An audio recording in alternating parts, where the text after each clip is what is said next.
Hi. The first group that I am going to talk about today are CM's Snicker display, DB's Hershey's display, TS's Planters display, and MH's M&M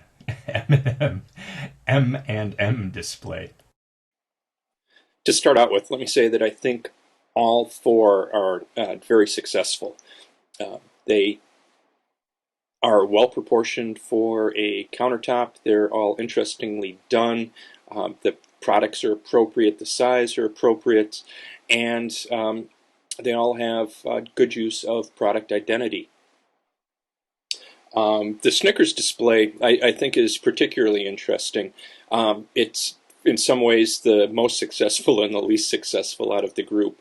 The impact of it, I think, is fantastic. It is really eye-catching. I like the idea that it is the product that it is selling. Graphics are bold, all those kinds of things. On the downside, for the amount of space that it takes up, it doesn't hold that much product. So once you start taking out a few candy bars, the display itself is going to start to look empty, and the actual size of it doesn't justify the amount of product that's in it.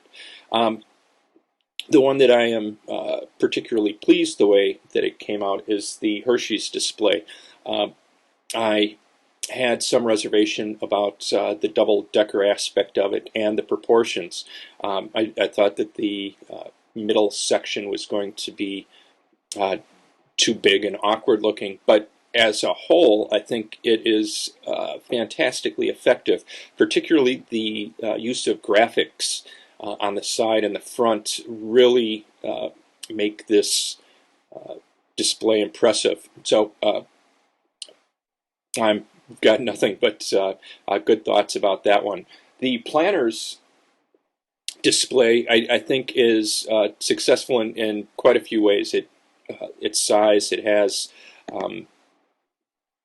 it will hold a decent amount of peanuts. Its overall size is really pretty good. The use of the peanut, Mr. Peanut, I guess, is very effective. An area or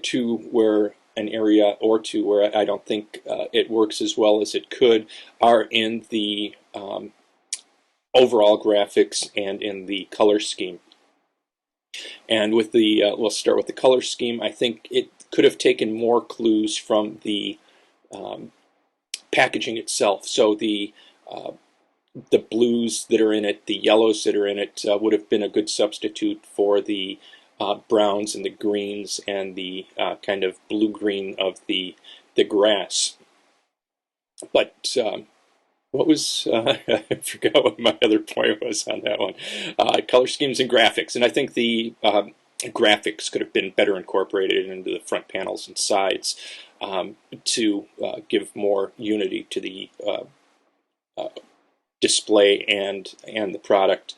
Finally, the M&M display, I think, is quite well done. Holds a ton of product.